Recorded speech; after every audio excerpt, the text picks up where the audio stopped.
La monade, la connaissance que Jésus n'a enseignée qu'aux véritables élus. Imaginez un instant que tout ce qu'on vous a enseigné sur la spiritualité était un mensonge. Que derrière les murs des églises, derrière les rituels, derrière les dogmes qui contrôlent des milliards de personnes, se cache une vérité tellement puissante, tellement dangereuse pour les institutions, qu'elle a été systématiquement effacée de l'histoire. Une connaissance si révolutionnaire que les premiers pères de l'Église ont préféré brûler des bibliothèques entières, torturer des sages, détruire des communautés entières, plutôt que de laisser cette vérité se répandre. Cette vérité porte un nom mystérieux, presque oublié, la monade. Un mot que vous n'entendrez jamais dans aucune église, aucune mosquée, aucun temple. Un concept qui révèle non seulement la véritable nature de Dieu, mais surtout votre propre nature divine, celle qu'on vous a appris à oublier, à nier, à craindre. Aujourd'hui, vous allez découvrir ce que Jésus a réellement enseigné à ses disciples les plus proches, loin des foules, loin des oreilles indiscrètes. Ce n'était pas la religion que vous connaissez. C'était quelque chose de radicalement différent, de profondément libérateur. Et c'est exactement pour cette raison que cela devait être détruit. Mais avant de plonger dans ces révélations qui vont bouleverser tout ce que vous croyez savoir, je dois vous demander quelque chose d'essentiel. Si vous aimez les histoires qui inspirent, qui transforment, qui dévoilent les mystères cachés de notre existence, n'oubliez pas de vous abonner à cette chaîne maintenant. Ne perdez aucun moment de cette quête de vérité qui va nous mener dans les profondeurs les plus secrètes de la spiritualité. Et dites-moi dans les commentaires de quel pays vous nous regardez et à quelle heure vous découvrez cette vidéo. J'ai envie de savoir qui sont ces chercheurs de vérité dispersés aux quatre coins du monde. Et si vous êtes sur votre téléphone portable en ce moment, donnez un coup de pouce à cette vidéo. Cela aide énormément à faire découvrir ce contenu à d'autres personnes qui, comme vous, sont prêtes à connaître la vérité. Alors, êtes-vous prêt à découvrir le secret le plus gardé du christianisme? Êtes-vous prêt à voir au-delà du voile qui a été tissé pendant 2000 ans pour vous garder dans l'ignorance? Restez avec moi jusqu'à la fin, car ce que vous allez apprendre va transformer votre compréhension de qui vous êtes vraiment. Première partie, qu'est-ce que la monade et pourquoi l'Église a-t-elle caché cette connaissance? Commençons par le commencement. Qu'est-ce que la monade? Ce mot vient du grec monas, qui signifie unité, l'un. Mais ce n'est pas simplement un concept philosophique abstrait. La monade représente la source primordiale de toute existence, l'origine absolue avant même que le temps, l'espace ou la matière n'existe. Imaginez un point de pure conscience, infini et éternel, qui contient en lui-même tout le potentiel de création. Ce n'est ni masculin ni féminin. Ce n'est ni matériel ni spirituel dans le sens où nous comprenons ces termes. C'est au-delà de toute catégorisation, au-delà de toute description. Les textes gnostiques, ces manuscrits anciens que l'Église a tenté de détruire, parlent de la monade comme du Père inconnu, de l'invisible, de l'ineffable. Pourquoi inconnu? Parce que la monade transcende toute connaissance ordinaire. On ne peut pas la comprendre avec l'intellect, on ne peut pas la définir avec des mots. On ne peut que l'expérimenter directement dans un état de conscience élevé qui dépasse complètement la pensée rationnelle. Et c'est là que tout devient fascinant et dangereux.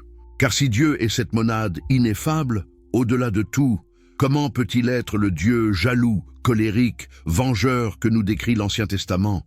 Comment peut-il demander des sacrifices, punir des peuples entiers, ordonner des génocides? La réponse gnostique est simple et révolutionnaire. Ce Dieu-là n'est pas la vraie divinité, c'est un imposteur. Vous voyez, selon les enseignements secrets que Jésus a transmis, le Dieu de l'Ancien Testament, celui qui se présente comme je suis celui qui suis, celui qui dit « il n'y a pas d'autre Dieu que moi », est en réalité une entité inférieure, un créateur ignorant qui a façonné le monde matériel sans même savoir qu'il existait quelque chose de plus grand que lui. Les gnostiques l'appelaient le démiurge, et nous reviendrons sur lui plus tard. Mais comprenez déjà que cette révélation change tout. Maintenant, vous vous demandez peut-être, où puis-je trouver ces enseignements? Où sont ces textes qui parlent de la monade? Pendant presque 2000 ans, la réponse était nulle part. Ils avaient été détruits. Mais en décembre 1945, quelque chose d'extraordinaire s'est produit. Près de la ville de Nag Hammadi, en Haute-Égypte, un paysan nommé Muhammad Ali al-Samman creusait à la recherche d'engrais naturels au pied d'une falaise. Son pic a heurté quelque chose de dur. C'était une jarre en terre cuite scellée, haute d'environ 1 mètre. Craignant d'abord qu'elle ne contienne un djinn, il a hésité à l'ouvrir. Puis, pensant qu'elle pourrait contenir de l'or, il l'a brisée. À l'intérieur, pas d'or, pas de djinn, mais quelque chose de bien plus précieux. 13 codex en papyrus reliés en cuir, contenant 52 textes anciens. Ces manuscrits avaient été cachés là vers l'an 390, après Jésus-Christ, probablement par des moines du monastère voisin de Saint-Pacôme, qui savaient que l'empereur Théodose venait d'ordonner la destruction de tous les écrits hérétiques. Plutôt que de voir ces précieux enseignements disparaître à jamais, ils les ont enterrés dans le désert, espérant peut-être qu'un jour, quand l'humanité serait prête, ils seraient redécouverts. Et parmi ces textes figuraient des trésors absolus. L'évangile de Thomas, qui contient 114 paroles secrètes de Jésus. L'apocryphon de Jean, qui révèle toute la cosmogonie gnostique. L'évangile de Philippe, qui parle des sacrements secrets. L'évangile de la vérité. Le traité tripartite. Des dizaines de textes qui nous montrent un christianisme radicalement différent de celui que nous connaissons. Mais pourquoi ces textes ont-ils dû être cachés? Pourquoi l'Église a-t-elle voulu les détruire? Pour comprendre cela, nous devons remonter au 1er siècle du christianisme, quand la foi en Jésus était encore diverse, plurielle, ouverte à de multiples interprétations. À cette époque, il n'y avait pas une seule église chrétienne, mais des dizaines de communautés différentes, chacune avec sa propre compréhension du message de Jésus. Certaines communautés, qu'on appellerait plus tard les proto-orthodoxes, insistaient sur la foi, l'obéissance aux autorités ecclésiastiques et l'attente du salut par la grâce divine. D'autres communautés, les gnostiques, mettaient l'accent sur la connaissance directe, l'expérience personnelle du divin et l'éveil intérieur. Pour eux, le salut ne venait pas de l'extérieur, d'un Dieu qui descend pour sauver l'humanité, mais de l'intérieur, d'une prise de conscience de sa propre nature divine. Le mot « gnose » vient du grec « gnosis », qui signifie « connaissance ». Mais pas n'importe quelle connaissance, pas la connaissance intellectuelle des livres et des doctrines. La gnose est une connaissance intuitive, expérientielle, transformatrice. C'est la connaissance de soi-même comme étant une partie de la monade, comme étant divin par essence. C'est la réalisation que vous n'êtes pas séparé de Dieu, que vous êtes une manifestation de Dieu, que la divinité habite en vous. Et maintenant, réfléchissez un instant. Si chaque personne peut avoir un accès direct au divin, si chaque personne peut connaître Dieu par expérience personnelle, à quoi servent les prêtres? À quoi servent les évêques? À quoi sert l'Église en tant qu'institution? À quoi servent les rituels, les sacrements, les dogmes? Vous commencez à voir le problème. Pour les autorités ecclésiastiques qui cherchaient à établir leur pouvoir, le gnosticisme était une menace existentielle. Car si les gens n'ont pas besoin de médiateurs entre eux et Dieu, si chacun peut être son propre prêtre, son propre temple, alors l'institution religieuse perd sa raison d'être. Et avec elle, tout le pouvoir politique, social et économique qu'elle était en train de construire. C'est Irénée de Lyon, au IIe siècle, qui a lancé la première grande offensive contre les gnostiques. Dans son œuvre massive contre les hérésies, il a systématiquement attaqué et dénoncé les enseignements gnostiques, les qualifiant de perversion diabolique du vrai christianisme.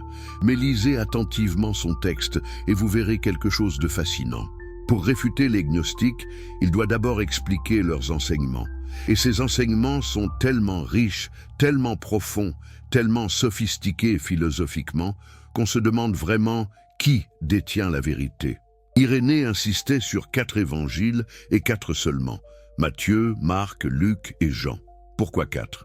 Il donnait des raisons symboliques.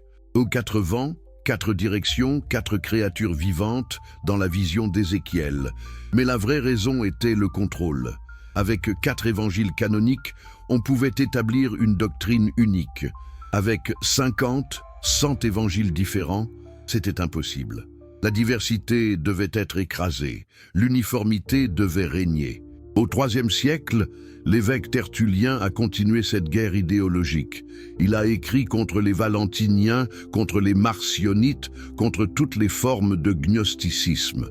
Et il a formulé une doctrine qui allait devenir centrale pour l'orthodoxie, celle de l'obéissance à l'autorité ecclésiastique. Où est l'Église, là est l'Esprit, disait-il. En d'autres termes, vous ne pouvez pas avoir accès au divin par vous-même. Vous devez passer par l'institution. Mais le coup fatal est venu au IVe siècle. En l'an 325, l'empereur romain Constantin, qui venait de se convertir au christianisme, a convoqué le concile de Nicée. Officiellement, ce concile devait résoudre les disputes théologiques sur la nature du Christ. En réalité, c'était une opération politique brillante. Constantin avait unifié l'Empire par la force militaire. Maintenant, il voulait l'unifier par la religion. À Nicée, environ 300 évêques se sont réunis, la plupart venant de l'Orient. Les débats ont été intenses, mais à la fin, une doctrine unique a été établie. Le credo de Nicée, que des millions de chrétiens récitent encore aujourd'hui. Et avec ce credo venait une conséquence terrible. Tous ceux qui ne l'acceptaient pas étaient déclarés hérétiques. Les textes qui ne correspondaient pas à cette nouvelle orthodoxie devaient être détruits.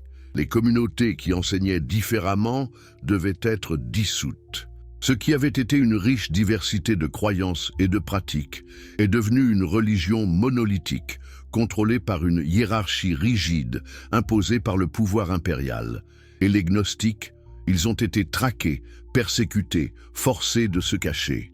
Leurs livres ont été brûlés, leurs temples ont été rasés, leurs enseignants ont été emprisonnés ou tués. Pensez à ce qui a été perdu.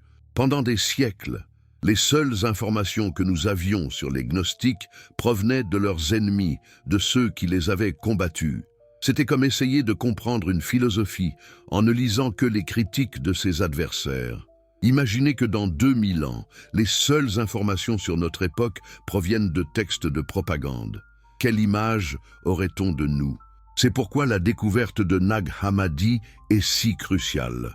Pour la première fois, nous pouvions lire les gnostiques dans leurs propres mots, sans le filtre de leurs détracteurs.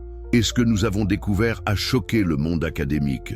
Ces textes n'étaient pas des divagations folles, c'étaient des œuvres philosophiques et spirituelles d'une profondeur remarquable, révélant une compréhension du divin, de la conscience et de la nature humaine qui, à bien des égards, résonne plus avec la spiritualité moderne qu'avec la religion dogmatique. Mais revenons à la monade. Dans l'Apocryphon de Jean, un des textes les plus importants de Nag Hammadi, Jésus apparaît à Jean après la crucifixion et lui révèle la véritable nature de la réalité. Il commence par décrire la monade. La monade est une royauté avec rien au-dessus d'elle. C'est le Dieu et Père de toutes choses, l'invisible qui est au-dessus de tout, qui existe dans sa pureté, l'immesurable lumière qui est pure, sainte et immaculée.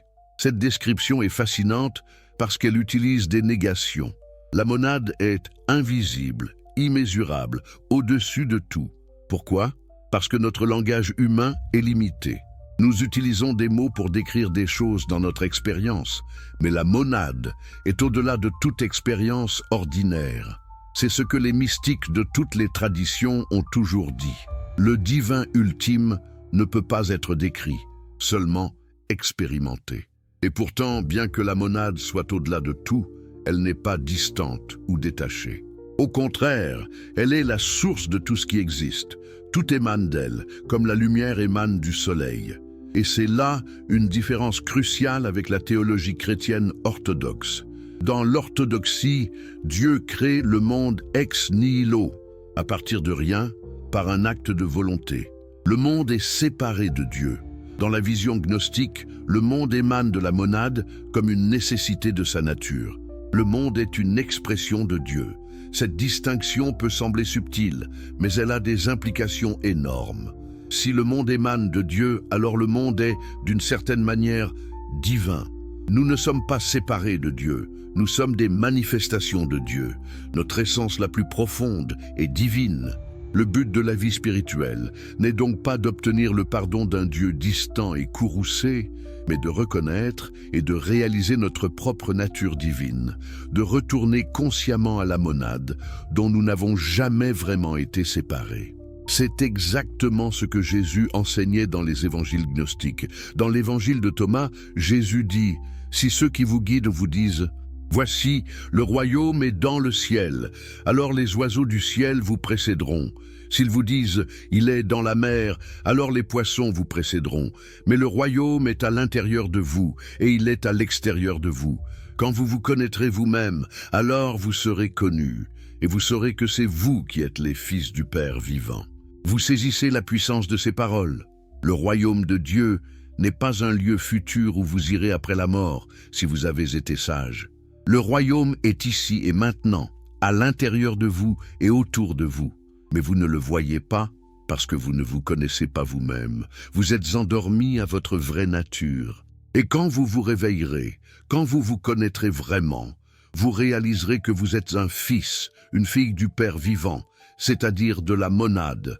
C'est pour cela que les gnostiques parlaient de gnose plutôt que de foi. La foi, c'est croire quelque chose qu'on vous dit. La gnose, c'est savoir par expérience directe. Jésus ne demandait pas à ses disciples de croire aveuglément.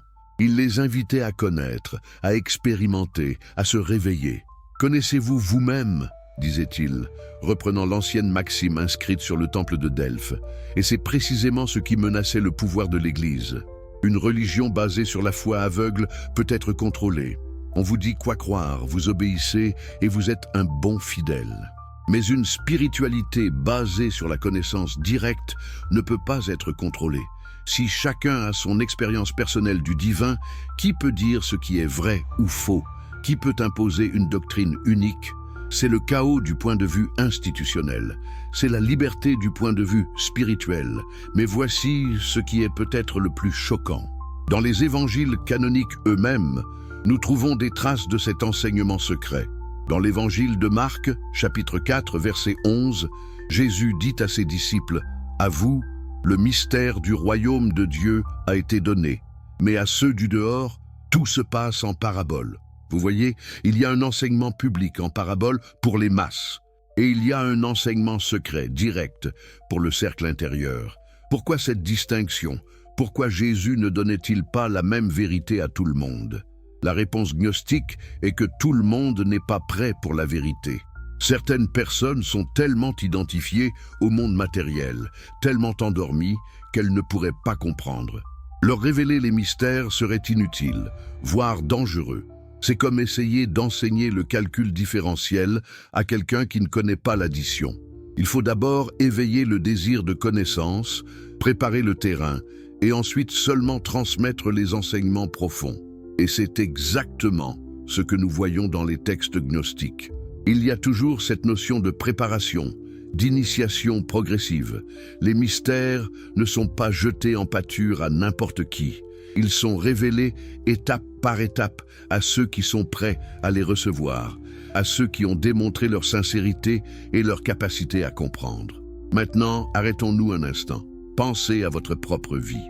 Combien de fois vous a-t-on dit que vous étiez un pécheur, indigne, séparé de Dieu par votre nature imparfaite? Combien de fois vous a-t-on enseigné que vous deviez vous prosterner, implorer le pardon, obéir aux commandements pour peut-être, si vous aviez de la chance, être sauvé après votre mort? C'est le message de l'orthodoxie. Vous êtes faible, vous êtes coupable, vous avez besoin d'être sauvé par une autorité extérieure. Mais le message gnostique est radicalement différent. Vous n'êtes pas un pécheur, vous êtes un être divin qui a oublié sa vraie nature. Vous n'êtes pas séparé de Dieu. Vous êtes une manifestation de la monade. Vous n'avez pas besoin d'être sauvé par quelqu'un d'autre. Vous devez vous réveiller, vous reconnaître, réaliser qui vous êtes vraiment. C'est un message de pouvoir, de dignité, de liberté, et c'est pour cela qu'il devait être supprimé. Deuxième partie, la cosmologie secrète. Comment la monade a créé l'univers. Maintenant que nous comprenons ce qu'est la monade, plongeons dans la cosmologie gnostique, cette vision extraordinaire de comment l'univers est venu à l'existence. Car si la monade est l'un, parfaite et complète, comment sommes-nous passés de cette unité à la multiplicité du monde que nous connaissons? Comment l'éternité est-elle devenue le temps? Comment l'infini est-il devenu le fini? Comment le divin est-il devenu matière? Selon l'apocryphon de Jean, la première chose que la monade a fait était de se contempler elle-même. Imaginez cela, une conscience infinie, seule dans le vide primordial, qui devient consciente d'elle-même. Et dans cet acte de conscience de soi, quelque chose d'extraordinaire se produit. Une première émanation émerge. Les gnostiques l'appelaient la barbello, ou parfois l'enoia, la première pensée. Barbello est décrite comme la contrepartie féminine de la monade, bien que ces termes masculins et féminins soient métaphoriques. Barbello est la première manifestation de la monade, son image dans un miroir cosmique. Et Barbello, à son tour, contemple la monade. Et de cette contemplation mutuelle naît un flot d'émanation, ce que les gnostiques appelaient le plérome, la plénitude. Le plérome est le royaume divin complet, la totalité de toutes les émanations de la monade. C'est un monde de pure lumière, de pure conscience, habité par des êtres appelés éons. Chaque éon représente un attribut ou une qualité de la divinité, la sagesse, la vérité, la vie, la parole, et ainsi de suite. Ces éons existent en paires, en syzygie, masculin et féminin s'équilibrant mutuellement.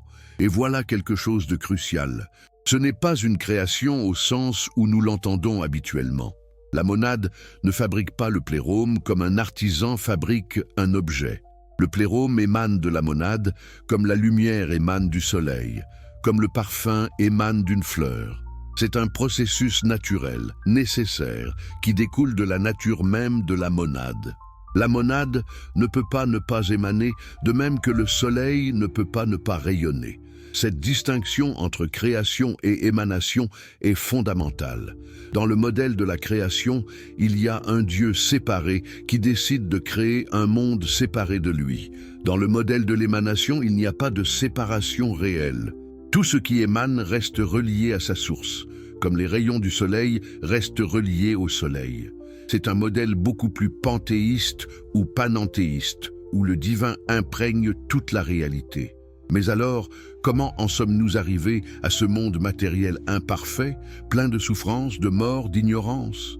C'est là qu'intervient le drame cosmique central de la mythologie gnostique. La chute de Sophia. Sophia, dont le nom signifie sagesse, était l'un des éons du plérome, l'avant-dernier dans la hiérarchie des émanations. Et Sophia, dans son désir profond de connaître l'inconcevable, de comprendre pleinement la monade au-delà de toute compréhension, a commis une action téméraire. Sans sa contrepartie masculine, sans l'équilibre de sa syzygie, elle a tenté de générer seule, de produire sa propre émanation. Et le résultat de cet acte déséquilibré était monstrueux. Au lieu d'un néon lumineux et parfait, Sophia a donné naissance à une créature imparfaite, difforme, ignorante. Les textes gnostiques lui donnent plusieurs noms. Yaldabaoth, Saklas, Samaël. Mais le terme le plus commun est le démiurge, un mot grec qui signifie artisan ou créateur. Horrifiée par ce qu'elle avait créé, Sophia a caché cette créature loin du plérome, l'enveloppant dans un nuage pour que les autres éons ne le voient pas. Mais Yaldabaoth, le démiurge, bien qu'imparfait et ignorant, possédait un pouvoir considérable hérité de sa mère divine. Et dans son ignorance, ne voyant rien d'autre que lui-même et le chaos primordial autour de lui, il a cru qu'il était le seul Dieu. « Je suis Dieu, et il n'y en a pas d'autre en dehors de moi », proclame Yaldabaoth dans l'apocryphon de Jean. Cette déclaration vous semble familière. C'est exactement ce que dit le Dieu de l'Ancien Testament. « Je suis l'Éternel, ton Dieu. Tu n'auras pas d'autre Dieu devant ma face. » Vous commencez à comprendre la révélation gnostique. Le Dieu jaloux et colérique du Vieux Testament n'est pas la vraie divinité. C'est le démiurge ignorant qui se prend pour Dieu. Et que fait ce démiurge avec son pouvoir? Il crée un monde à son image, imparfait, plein de chaos et d'ignorance. Il crée d'abord des créatures appelées archontes, des gouverneurs ou des autorités. qui l'aident dans son œuvre.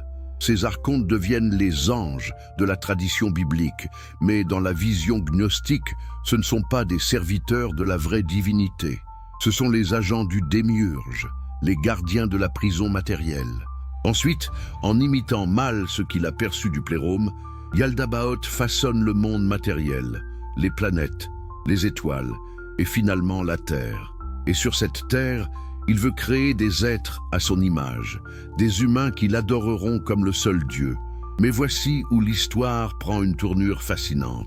Sophia, voyant ce que son erreur avait engendré, se repent profondément. Elle pleure, et ses larmes deviennent les eaux de la création. Elle supplie le plérôme d'intervenir, et la monade, dans sa compassion infinie, envoie une aide. Une image de l'homme céleste, de l'anthropos primordial, est révélée à Yaldabaoth et aux archontes dans les eaux de la création. Voyant cette forme parfaite, Yaldabaoth s'exclame « Venez, faisons l'homme à notre image, selon la ressemblance de Dieu ». Encore une fois, une citation directe de la Genèse, mais avec un sens complètement différent. Dans la Bible, c'est Dieu qui crée l'homme à son image. Dans le récit gnostique, c'est le démiurge imparfait qui essaie de copier l'image de l'homme véritable qu'il a aperçu sans comprendre. Les archontes créent donc un corps d'argile, mais ce corps est inerte, sans vie. Ils ne peuvent pas lui donner la conscience, car il ne possède pas vraiment cette étincelle divine. C'est alors que le plérôme intervient d'une manière qui va changer tout. Sophia, pour racheter son erreur et sauver une partie de sa propre essence divine qui était tombée avec Yaldabaoth, insuffle dans ce corps inerte une parcelle de sa propre lumière, un fragment de la divinité elle-même. C'est le pneuma, l'esprit, la particule divine qui se retrouve piégée dans la matière. Et c'est là que réside le secret le plus profond de votre existence. Vous n'êtes pas ce corps est l'œuvre du démiurge. Mais à l'intérieur de ce corps, emprisonné, oublié, endormi, se trouve une étincelle de la monade elle-même, un fragment de la Sophia divine qui attend d'être réveillée. Yaldabaoth, réalisant que quelque chose de puissant avait été insufflé dans sa création, quelque chose qu'il ne contrôlait pas, devient jaloux et craint. Il décide d'emprisonner encore plus profondément cette étincelle divine. Comment ? En créant le monde matériel comme une sorte de labyrinthe, de prison cosmique, conçue pour faire oublier aux âmes leur origine divine. Les 7 cieux que décrivent de nombreux textes gnostiques ne sont pas des paradis. Ce sont des niveaux de prison, chacun gouverné par un archonte qui représente une planète. Saturne, Jupiter, Mars, le Soleil, Vénus, Mercure et la Lune. Ces archontes infusent les âmes qui descendent vers la terre avec des passions, des désirs, des peurs, tout ce qui les liera au monde matériel et leur fera oublier leur vraie nature. C'est une vision radicalement différente du cosmos que celle de l'astronomie moderne, bien sûr, mais ce n'est pas de l'astronomie au sens littéral. C'est une cartographie symbolique des niveaux de conscience, des voiles d'illusion qui séparent l'humanité de la connaissance de sa vraie nature. Chaque ciel représente un niveau d'identification à la matière, aux émotions, au mental. Et Yaldabaoth ne s'arrête pas là. Pour maintenir les humains dans l'ignorance, il leur interdit l'accès à l'arbre de la connaissance. Vous connaissez cette histoire de la Genèse. Adam et Ève dans le jardin d'Éden, le serpent, le fruit défendu. Mais dans la version gnostique, le serpent n'est pas le méchant. Au contraire, c'est un envoyé du plérôme, un messager de la Sophia qui vient libérer l'humanité de l'ignorance imposée par le démiurge. Vous ne mourrez point, dit le serpent à Ève. Mais Dieu sait que, le jour où vous en mangerez, vos yeux s'ouvriront et que vous serez comme des dieux connaissant le bien et le mal. C'est la vérité. Le démiurge ne voulait pas que les humains connaissent, qu'ils se réveillent, qu'ils réalisent qu'ils sont divins eux-mêmes. Il voulait des serviteurs ignorants, pas des êtres éveillés. Quand Adam et Ève mangent le fruit, leurs yeux s'ouvrent effectivement. Ils commencent à voir au-delà des apparences. Et Yaldabaoth, furieux, les chasse du jardin et les condamne à vivre dans le monde matériel, soumis à la souffrance et à la mort. Mais ce n'est pas une punition juste d'un Dieu bon, c'est la réaction d'un tyran qui voit son pouvoir menacé. Toute l'histoire de l'Ancien Testament, vue à travers ce prisme gnostique, prend une dimension complètement nouvelle. Le déluge, Yaldabaoth essayant de détruire l'humanité parce qu'elle devenait trop éveillée. La tour de Babel, les humains essayant de s'élever vers les cieux spirituels et le démiurge, les confondant par la multiplicité des langages. Les lois et commandements, des chaînes pour contrôler et limiter l'humanité. Mais dans toute cette obscurité, il y a de l'espoir, car la monade n'abandonne jamais ses étincelles. Tout au long de l'histoire, elle envoie des messagers, des éveilleurs, des prophètes qui viennent rappeler à l'humanité sa vraie nature. Seth, le troisième fils d'Adam, devient le prototype de ces éveilleurs. Et au fil des siècles, d'autres viennent. Noé, Abraham, Moïse, chacun portant un fragment de la gnose. Mais le messager le plus important, celui qui apporte la révélation complète, c'est bien sûr Jésus, ou plus précisément le Christ. Car dans la théologie gnostique, il y a une distinction importante entre Jésus, l'homme et le Christ. Léon divin qui est descendu dans le corps de Jésus lors de son baptême dans le Jourdain. Le Christ n'est pas venu pour mourir pour nos péchés. C'est une interprétation orthodoxe que les gnostiques rejetaient. Le Christ est venu comme révélateur, comme instructeur, pour enseigner la gnose qui libère. Sa mission n'était pas de satisfaire la colère d'un Dieu offensé, mais de réveiller les étincelles divines endormies dans la matière, de leur rappeler leur origine, de leur montrer le chemin du retour vers le plérôme. Et voici quelque chose de fascinant. De nombreux textes gnostiques enseignaient que le Christ n'a pas vraiment souffert sur la croix. Comment le divin pourrait-il souffrir ? Certains enseignaient le docétisme, l'idée que Jésus n'avait qu'une apparence humaine, que son corps était une illusion. D'autres enseignaient que le Christ avait quitté le corps de Jésus avant la crucifixion, laissant l'homme Jésus mourir seul. Ces idées semblent étranges aujourd'hui, mais elles découlaient logiquement de la cosmologie gnostique. Le spirituel ne peut pas être affecté par le matériel. La mort de Jésus, dans cette perspective, n'était pas un sacrifice rédempteur. C'était une démonstration que le monde matériel et ses souffrances sont ultimement illusoires, que la vraie réalité est le pneuma divin qui ne peut pas être détruit. La résurrection n'était pas la réanimation d'un cadavre, mais la révélation que le Christ spirituel transcende complètement la mort physique. Alors, comment cette cosmologie se compare-t-elle à celle de la Genèse biblique ? Dans la Genèse, Dieu crée un monde bon, l'humanité pêche par désobéissance, et toute l'histoire qui suit est l'histoire du salut, de Dieu travaillant à restaurer sa relation avec l'humanité. C'est une histoire de chute morale et de rédemption. Dans la cosmologie gnostique, le monde matériel n'a jamais été bon. Il est le résultat d'une erreur cosmique, d'un drame dans les sphères divines. L'humanité n'a pas péché en désobéissant. Elle a été victime d'un emprisonnement, d'une amnésie forcée. Et l'histoire qui suit n'est pas celle du salut venant de l'extérieur, mais celle de l'éveil venant de l'intérieur, guidée par des messagers divins. Ces deux visions ne pouvaient pas coexister pacifiquement. Elles représentaient des compréhensions fondamentalement différentes de la nature du divin, du cosmos, de l'humanité et du salut. Et quand le christianisme est devenu religion d'État sous Constantin, une seule pouvait survivre. L'orthodoxie, avec son Dieu créateur bon, son salut par la grâce, son Église institutionnelle, était politiquement utile. Le gnosticisme, avec son message de libération personnelle, de rejet du monde matériel et des autorités, était subversif. Mais réfléchissez un instant à quelle vision résonne le plus avec votre expérience du monde. Regardez autour de vous la souffrance, l'injustice, la cruauté. Est-ce vraiment l'œuvre d'un Dieu parfait et tout-puissant? Ou est-ce plus logique de penser que le monde physique est imparfait parce que son créateur était imparfait? Que la vraie divinité est au-delà de ce monde et que notre tâche est de nous reconnecter à elle malgré l'emprisonnement dans la matière. Troisième partie. La particule divine emprisonnée. Qui vous êtes vraiment? Nous arrivons maintenant au cœur du message gnostique, ce qui concerne directement chacun d'entre nous, ce qui transforme cette cosmologie abstraite en une vérité personnelle puissante, la révélation de qui vous êtes vraiment. Car tout ce que nous avons exploré jusqu'ici n'est pas simplement une mythologie fascinante, une histoire d'anges et de démons, de cieux et de terre. C'est une carte de votre propre conscience, une description de votre propre nature, un manuel pour votre propre libération. Au centre de l'anthropologie gnostique se trouve le concept du pneuma. Ce mot grec signifie souffle, esprit, mais dans le contexte gnostique, il désigne quelque chose de très spécifique.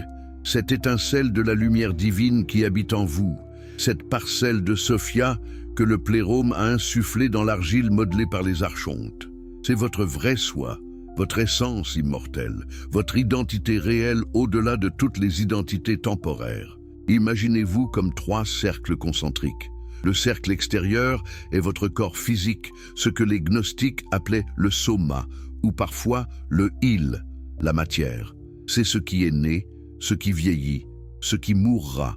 C'est l'œuvre du démiurge, façonnée à partir des éléments terrestres, soumis aux lois de la physique et de la biologie. Ce n'est pas vraiment vous. C'est un véhicule, une enveloppe, une coquille temporaire. Le cercle intermédiaire est votre psyché, votre âme psychologique, votre personnalité, vos émotions, vos pensées, vos désirs, vos peurs. C'est ce qui pense « je suis ceci, je veux cela, j'ai peur de ceci ». C'est ce qui s'identifie à votre nom, votre histoire, vos relations. Cette psyché a aussi été formée en grande partie par les influences du monde démiurgique. Elle est conditionnée par votre éducation, votre culture, vos expériences.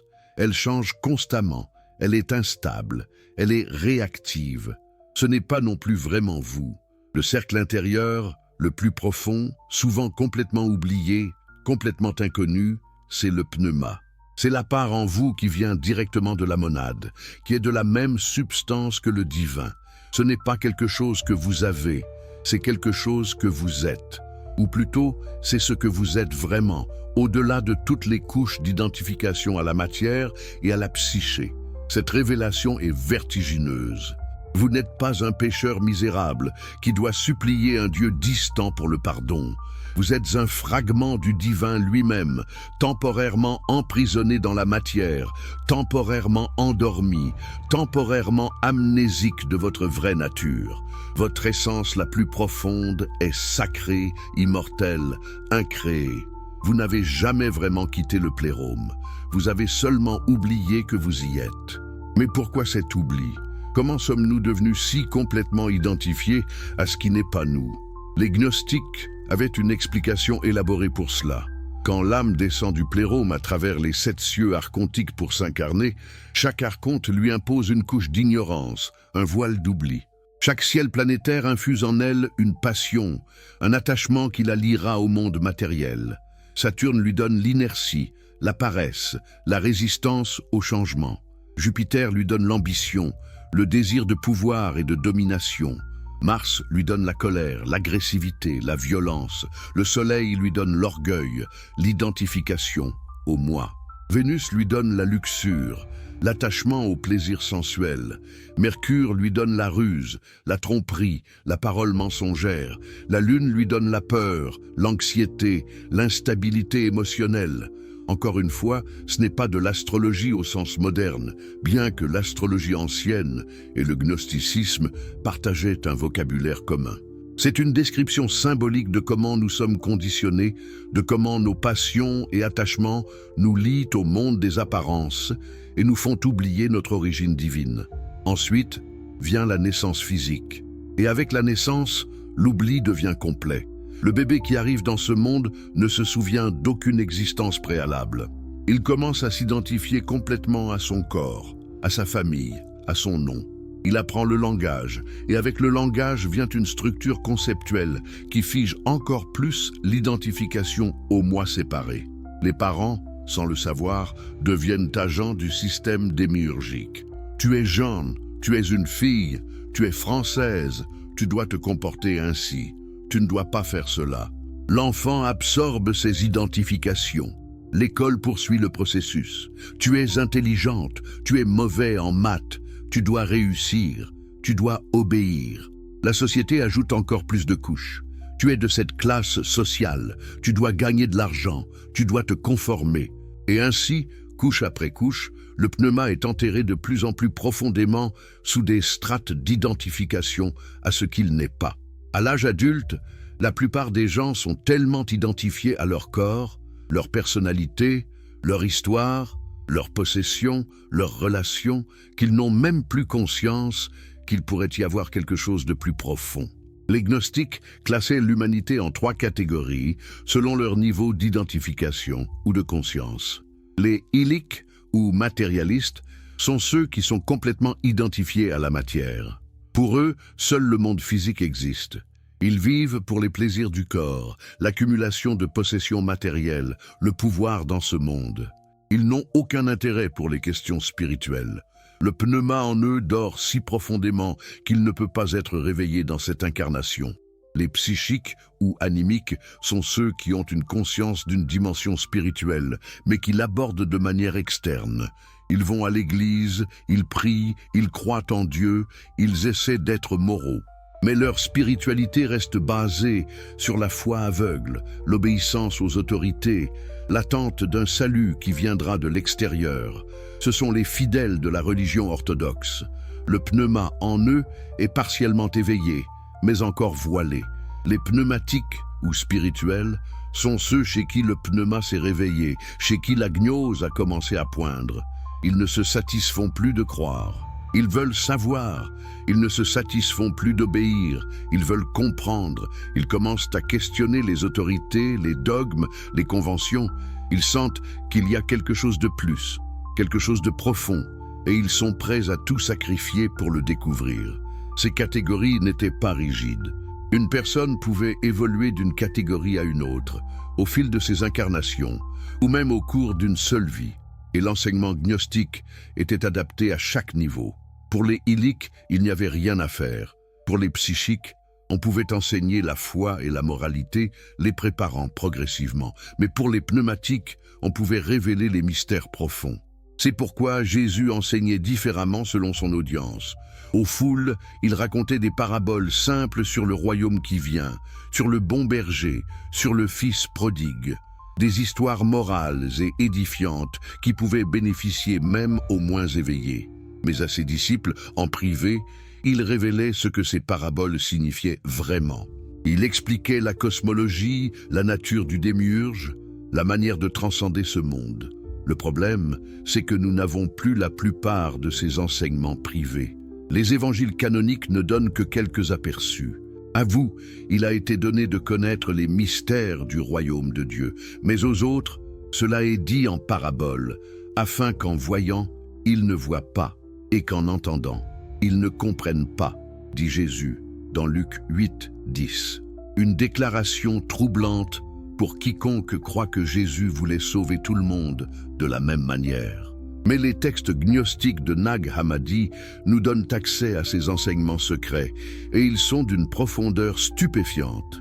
Dans l'évangile de Thomas, par exemple, Jésus dit « Celui qui boira de ma bouche deviendra comme moi, et moi je deviendrai lui, et les choses cachées lui seront révélées. » Qu'est-ce que cela signifie ? Que l'élève qui reçoit vraiment l'enseignement ne reste pas séparé du maître. Il réalise son unité essentielle avec le Christ, avec le principe divin lui-même.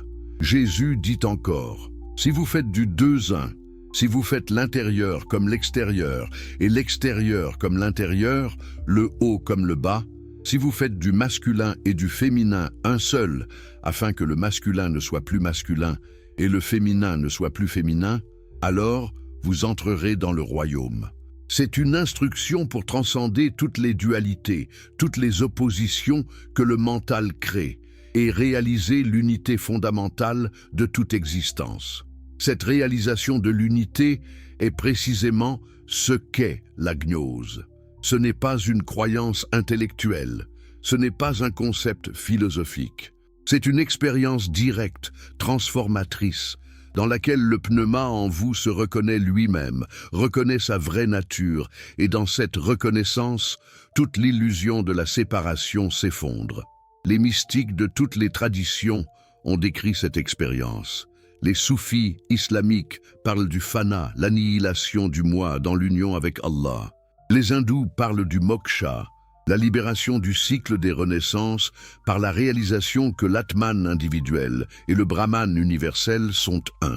Les bouddhistes parlent du nirvana, l'extinction de l'illusion de l'ego. Les chrétiens mystiques parlent de l'union mystique, du mariage spirituel avec Dieu.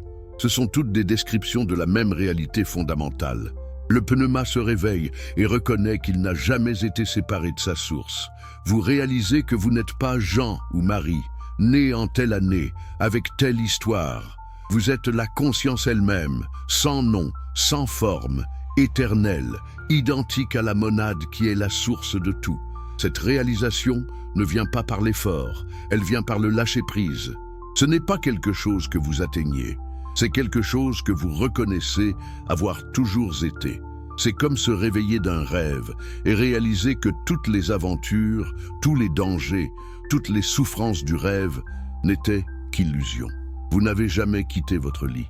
Vous étiez toujours en sécurité, toujours chez vous. Mais bien sûr, le monde démiurgique ne veut pas que vous vous réveilliez. Les archontes, les structures de contrôle, les conditionnements sociaux, tout conspire à vous maintenir endormi, à vous convaincre que le rêve est réel, que vous êtes vraiment ce corps mortel, avec ses souffrances et ses limitations. C'est pourquoi le chemin de la gnose a toujours été pour les quelques-uns, les courageux, ceux qui sont prêts à tout remettre en question, même au prix de l'inconfort, du rejet social, de l'incompréhension. Ce n'est pas une voie facile, mais c'est une voie de libération véritable. Et vous qui lisez ceci maintenant, qui avez tenu jusqu'ici malgré la longueur, malgré l'étrangeté de ces idées, malgré le défi qu'elles posent à tout ce qu'on vous a enseigné, ne sentez-vous pas quelque chose en vous qui résonne ? Ne sentez-vous pas une reconnaissance, un frisson, une intuition que peut-être, il y a là quelque chose de vrai? Ce n'est pas votre mental qui réagit. C'est le pneuma en vous qui reconnaît la vérité qu'il connaît depuis toujours, mais avait oublié. 4e partie, les enseignements interdits révélés. Mais attendez, avant de continuer cette révélation qui va transformer votre compréhension du christianisme pour toujours, j'ai besoin de vous demander quelque chose d'important. Si vous aimez les histoires qui inspirent, qui révèlent des vérités cachées, qui changent votre perspective sur la spiritualité et l'histoire, alors abonnez-vous à cette chaîne maintenant. Ne manquez aucun moment de cette quête extraordinaire dans les mystères interdits. Et dites-moi dans les commentaires, de quel pays nous regardez-vous en ce moment? À quelle heure découvrez-vous ces secrets millénaires? Je veux savoir où se trouvent ces chercheurs de vérité à travers le monde. Et si vous êtes sur votre téléphone portable, donnez un coup de pouce à cette vidéo. Cela aide énormément à faire découvrir ce contenu à d'autres personnes qui, comme vous, sont prêtes pour la vérité. Alors, où en étions-nous? Ah oui, nous étions sur le point de plonger dans les textes les plus controversés, les plus censurés, les plus dangereux jamais écrits, les évangiles apocryphes qui révèlent ce que Jésus enseignait vraiment à ses disciples choisis. Car si vous pensiez que Matthieu, Marc, Luc et Jean vous donnaient toute l'histoire, vous êtes sur le point de découvrir que vous n'aviez qu'un fragment minuscule de la vérité. Imaginez que vous êtes historien dans 2000 ans. Vous voulez comprendre ce qui s'est passé à notre époque. Mais au lieu d'avoir accès à tous les livres, tous les articles, toutes les vidéos, on vous donne seulement 4 biographies officielles approuvées par un gouvernement mondial. Ces biographies se contredisent sur certains détails, mais elles présentent toutes la même version générale des événements. Pensez-vous que vous auriez une image complète et honnête de notre temps? Bien sûr que non. C'est exactement ce qui s'est passé avec le christianisme primitif. L'Église orthodoxe a choisi 4 évangiles et a déclaré tous les autres hérétiques. Mais pourquoi? Qu'y avait-il dans ces autres évangiles qui étaient si dangereux qu'ils devaient être détruits? Qu'enseignait Jésus qui ne pouvait pas être toléré par l'institution qui allait construire son pouvoir en son nom? Commençons par l'évangile de Thomas, peut-être le plus fascinant de tous les textes découverts à Nag Hammadi. Ce n'est pas un récit de la vie de Jésus comme les évangiles canoniques. C'est une collection de 114 paroles, 114 logia, 114 enseignements directs attribués à Jésus. Et dès la première phrase, nous savons que nous sommes en territoire interdit. Voici les paroles secrètes que Jésus le vivant a dites et qu'a transcrites Didyme Judas Thomas. Les paroles secrètes. Pas les paroles pour tout le monde, les paroles secrètes. Et le texte continue. Et il a dit, Celui qui trouvera l'interprétation de ces paroles ne goûtera pas la mort. Quelle promesse extraordinaire! Comprendre ces enseignements, c'est transcender la mort elle-même. Non pas dans un futur paradis hypothétique, mais maintenant, dans cette vie, par la gnose qui révèle votre nature immortelle. Alors, que disent ces paroles secrètes? La première est déjà révolutionnaire. Que celui qui cherche ne cesse de chercher jusqu'à ce qu'il trouve. Et quand il trouvera, il sera troublé. Et s'il est troublé, il sera émerveillé. Et il régnera sur le tout. Vous entendez cela? Le chemin spirituel n'est pas de croire aveuglément et d'être réconforté, c'est de chercher jusqu'à trouver, d'être troublé par ce que vous trouvez, puis d'être émerveillé par la vérité au-delà du trouble. Pourquoi seriez-vous troublé? Parce que la vérité gnostique renverse tout ce qu'on vous a enseigné. Elle vous dit que vous n'êtes pas ce que vous pensiez être, que le monde n'est pas ce qu'il semble être, que Dieu n'est pas ce que les religions proclament. C'est dérangeant, c'est déstabilisant. Mais après le trouble vient l'émerveillement, et après l'émerveillement vient la royauté spirituelle, le règne sur le tout, qui signifie la réalisation de votre unité avec la totalité de l'existence.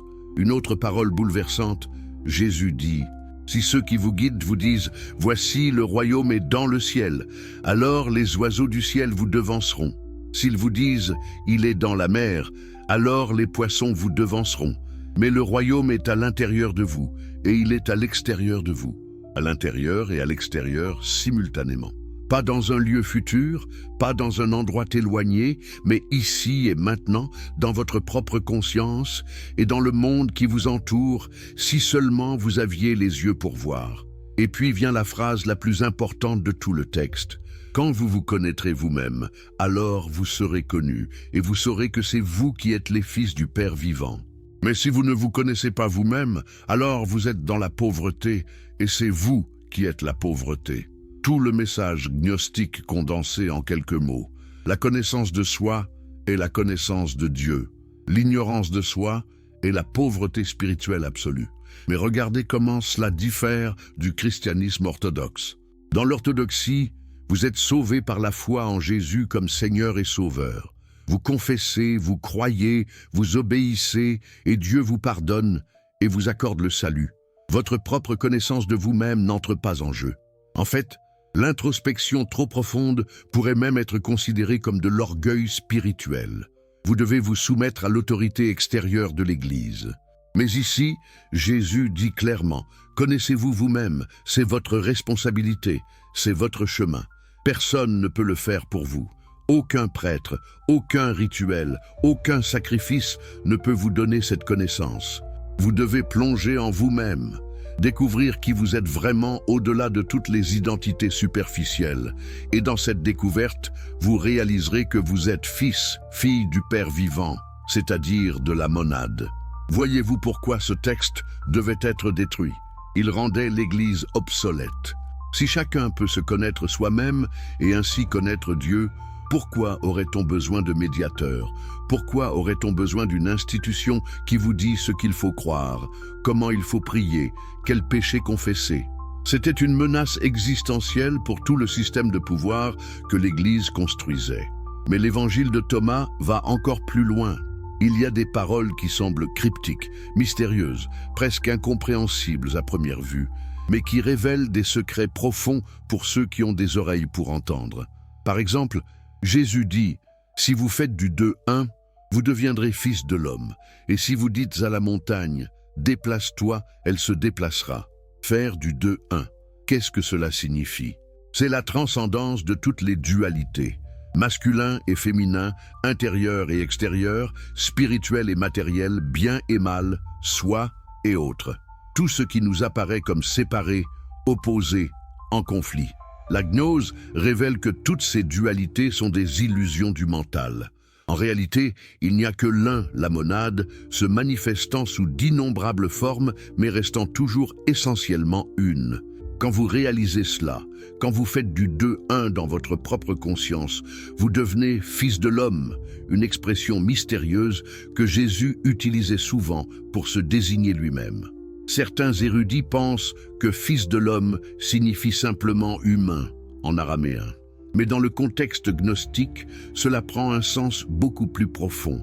L'homme qui a réalisé sa vraie nature, l'humain qui s'est éveillé à sa divinité, le pneumatique accompli. Et que peut faire cet homme éveillé? Déplacer des montagnes. Non pas littéralement, bien sûr, bien que les pouvoirs sidis aient toujours été associés à l'éveil spirituel dans toutes les traditions. Mais métaphoriquement, il peut surmonter n'importe quel obstacle, parce qu'il a réalisé que les obstacles ne sont que des créations mentales, des illusions du monde démiurgique qui n'ont aucun pouvoir sur le pneuma éveillé. Une autre parole fascinante, Jésus dit « Je suis la lumière qui est sur eux tous, je suis le tout est sorti de moi et le tout est parvenu à moi. Fendez du bois, je suis là. Soulevez la pierre, vous me trouverez là. » Ici, Jésus ne parle pas de lui-même en tant que personne historique. Il parle du Christ cosmique, du principe divin qui imprègne toute la réalité. Le tout est sorti de lui et est revenu à lui. C'est la monade qui se manifeste et qui retourne à elle-même. Et cette présence divine n'est pas lointaine. Elle est dans chaque parcelle de la création, même dans le bois fendu, même sous la pierre. Mais peut-être la parole la plus controversée de toutes est la 114e et dernière. Simon-Pierre leur dit que Marie sorte de parmi nous car les femmes ne sont pas dignes de la vie. Jésus dit « Voici, je la guiderai afin de la faire mâle, pour qu'elle aussi devienne un esprit vivant semblable à vous, les mâles. Car toute femme qui se fera mâle entrera dans le royaume des cieux. » À première lecture, cela semble terriblement misogyne. Les femmes doivent devenir mâles pour entrer dans le royaume.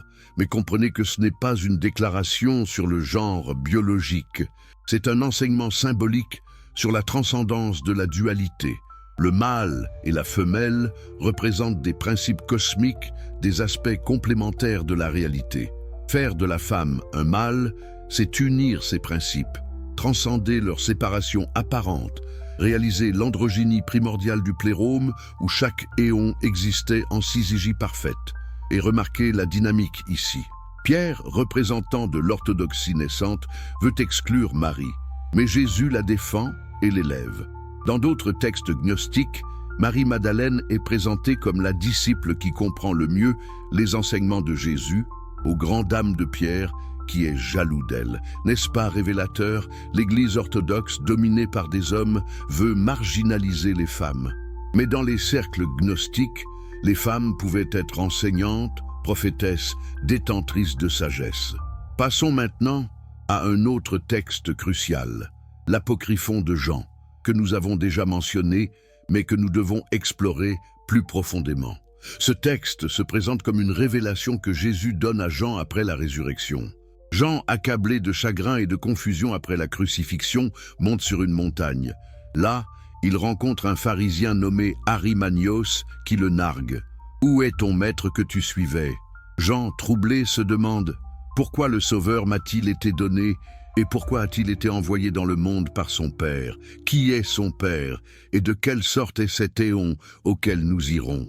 Soudain les cieux s'ouvrent, toute la création est illuminée et une figure mystérieuse apparaît. Cette figure se transforme, d'abord un enfant, puis un vieillard, puis un serviteur, puis apparaissant sous 3 formes simultanément, puis redevenant une seule forme. Et cette figure dit « Jean, Jean, pourquoi doutes-tu? Ne sois pas incrédule mais croyant, afin que je te révèle les mystères. » Ce qui suit est la cosmogonie gnostique complète que nous avons explorée. La monade, Barbello, le plérôme, Sophia, la chute, le démiurge, la création du monde matériel, l'emprisonnement des étincelles divines. Mais ce qui est crucial, c'est que tout cela est présenté non pas comme une mythologie abstraite, mais comme la vérité ultime que Jésus révèle à son disciple bien-aimé.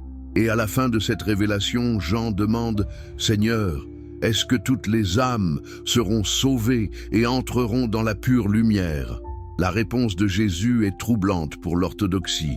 Ce sont de grandes choses qui sont montées dans ton esprit, car il est difficile de les expliquer à d'autres, sauf à ceux qui sont de la race inébranlable.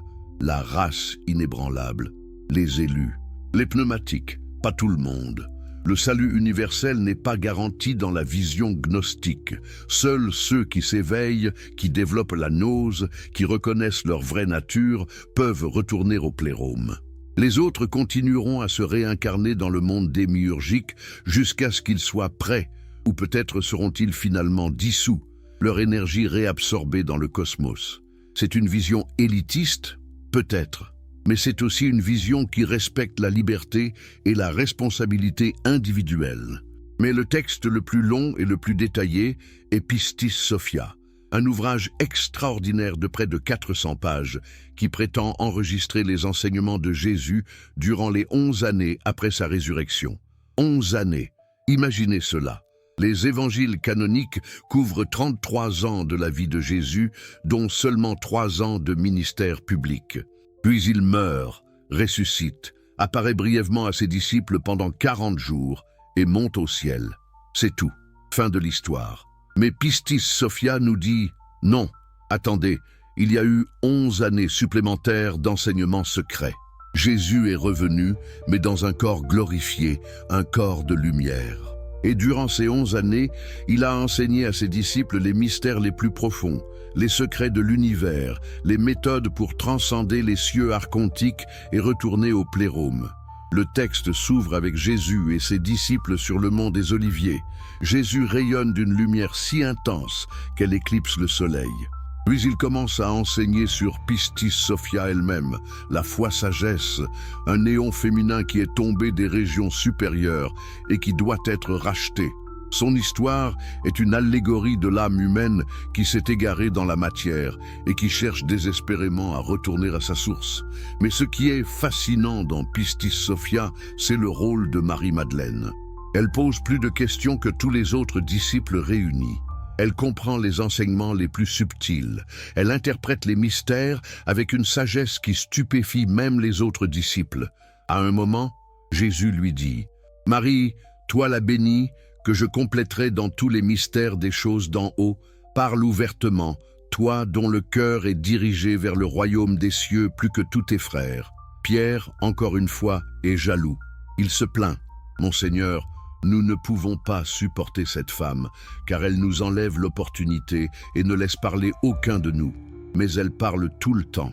Quelle plainte révélatrice !» Marie-Madeleine dominait les discussions spirituelles, et Pierre, qui allait devenir le fondement de l'Église orthodoxe selon la tradition, ne pouvait pas le supporter. Jésus répond à Pierre avec patience, mais fermeté. Celui en qui le pouvoir de son esprit bouillonne pour qu'il comprenne ce que je dis, que personne ne l'empêche de parler. En d'autres termes, si Marie a la gnose, si l'esprit parle à travers elle, qui es-tu pour la faire taire ? C'est un rejet direct de la hiérarchie basée sur le genre ou sur le statut institutionnel. Ce qui compte, c'est la gnose. Point final. N'est-il pas ironique que l'Église qui allait interdire les femmes du sacerdoce, qui allait les considérer comme spirituellement inférieures pendant des siècles, qui allait transformer Marie-Madeleine en prostituée repentie, alors qu'elle était en réalité la disciple la plus éclairée? Cette Église trouve ses origines dans la figure de Pierre qui voulait faire taire les femmes enseignantes. Un autre texte crucial est l'Évangile de Philippe, qui contient des enseignements sur les sacrements gnostiques. Mais ce ne sont pas les sacrements que vous connaissez.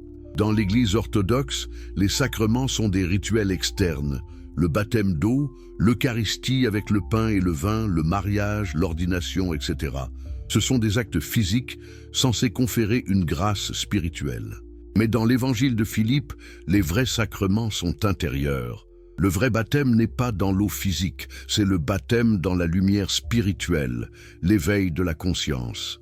La vraie Eucharistie n'est pas de manger du pain et de boire du vin, c'est de recevoir la nourriture spirituelle de la gnose, et le plus mystérieux de tous, le sacrement de la chambre nuptiale. Qu'est-ce que la chambre nuptiale ? L'Église orthodoxe, mal à l'aise avec les implications sexuelles, a toujours essayé de minimiser ou de censurer ces passages. Mais dans la tradition gnostique, la chambre nuptiale représente le hieros gamos, le mariage sacré, l'union mystique entre l'âme et l'esprit, entre l'humain et le divin, entre la Marie psyché et le Christ pneuma. L'Évangile de Philippe dit « Ceux qui disent « Le Seigneur est d'abord mort, puis il est ressuscité » se trompent, car il est d'abord ressuscité, puis il est mort. Si quelqu'un n'obtient pas d'abord la résurrection, il mourra. Quelle déclaration renversante! La résurrection n'est pas un événement futur, après la mort physique. C'est un éveil spirituel qui doit avoir lieu maintenant, dans cette vie. Si vous ne ressuscitez pas spirituellement de votre vivant, vous mourrez vraiment. Et sur Marie-Madeleine, le texte dit quelque chose qui a choqué les lecteurs modernes. La compagne du Sauveur est Marie-Madeleine. Le Seigneur aimait Marie plus que tous les disciples et il l'embrassait souvent sur la bouche. Les autres disciples furent offensés par cela et exprimèrent leur désapprobation. Ils lui dirent « Pourquoi l'aimes-tu plus que nous tous ?» Un baiser sur la bouche. L'Église a toujours été mal à l'aise avec ce passage. Était-ce un baiser romantique ou sexuel? Les gnostiques modernes débattent encore, mais comprenez le contexte symbolique. Dans de nombreuses traditions mystiques, le baiser représente la transmission directe de la sagesse spirituelle, du pneuma du maître à l'élève. C'est le souffle de vie, le souffle de gnose. Marie recevait la transmission la plus intime, la plus directe des enseignements. Et peut-être que oui, il y avait aussi une dimension de partenariat spirituel entre Jésus et Marie. Pourquoi pas?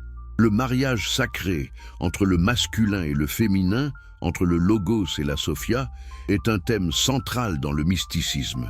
Jésus n'était pas le célibataire ascétique que l'Église a créé.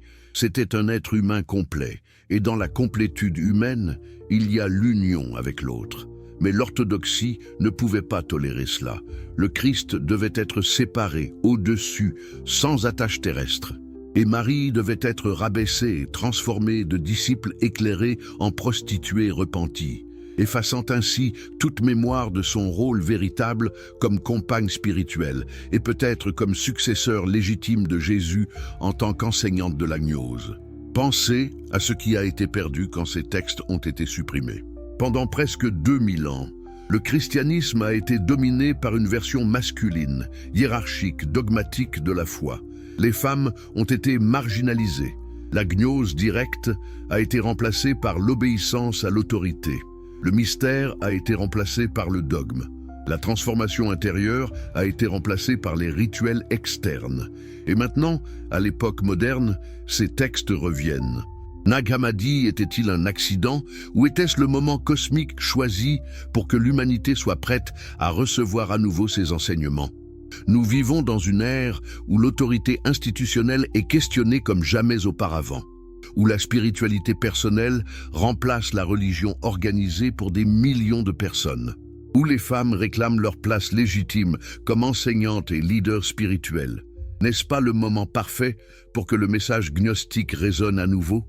5e partie, Spinoza et la philosophie de l'un. Mais faisons maintenant un saut étonnant.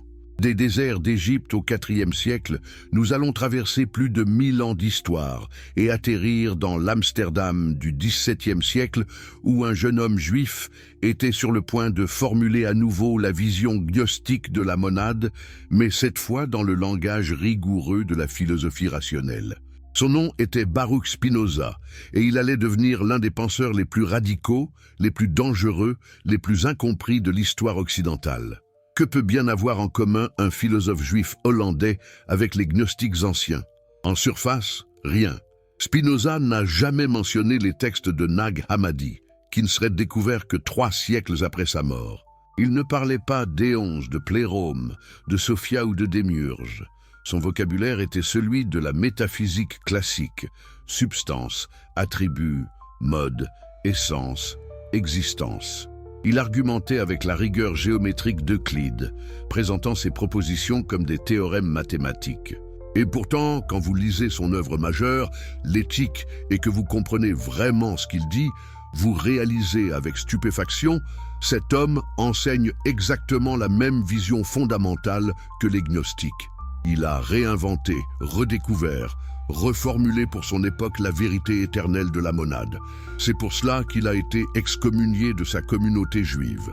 C'est pour cela que ses livres ont été interdits. C'est pour cela que ses idées étaient considérées comme les plus dangereuses de son temps. Qui était Spinoza? Il est né en 1632 à Amsterdam dans une famille de juifs portugais qui avaient fui l'Inquisition. Enfant prodige, il a étudié la Torah, le Talmud, les commentaires rabbiniques, maîtrisant l'hébreu et l'araméen. On le destinait à devenir rabbin, mais le jeune Baruch était trop curieux, trop intelligent, trop honnête pour accepter les dogmes sans les questionner. Il a commencé à étudier la philosophie moderne, Descartes, Bacon, Hobbes. Il a appris le latin pour accéder aux textes classiques. Et plus il étudiait, plus il développait une vision du monde qui était incompatible avec la religion traditionnelle, qu'elle soit juive ou chrétienne. À l'âge de 23 ans, ses doutes et ses questions étaient devenus tellement flagrants que les rabbins d'Amsterdam ont senti qu'il devait agir. D'abord, ils ont essayé de le corrompre. On raconte qu'ils lui ont offert une pension annuelle de 1000 florins s'il consentait à taire ses opinions hérétiques et à continuer d'assister à la synagogue. C'était une somme considérable à l'époque. Spinoza a refusé. Il ne pouvait pas vivre dans le mensonge, même pour le confort matériel. Ensuite, quelqu'un a essayé de l'assassiner. Alors qu'il quittait le théâtre un soir, un fanatique religieux l'a attaqué avec un couteau. Spinoza a survécu, mais son manteau a été déchiré. On dit qu'il a conservé ce manteau troué pour le reste de sa vie comme un rappel de la haine que la vérité peut inspirer chez ceux qui vivent dans l'ignorance. Finalement, en juillet 1656, la communauté juive d'Amsterdam a prononcé contre lui un sherem, un décret d'excommunication. Et quel décret! Écoutez sa véhémence. Par le jugement des anges et le verdict des saints, nous excommunions, expulsons, maudissons et damnerons Baruch de Spinoza. Maudit soit-il le jour et maudit soit-il la nuit.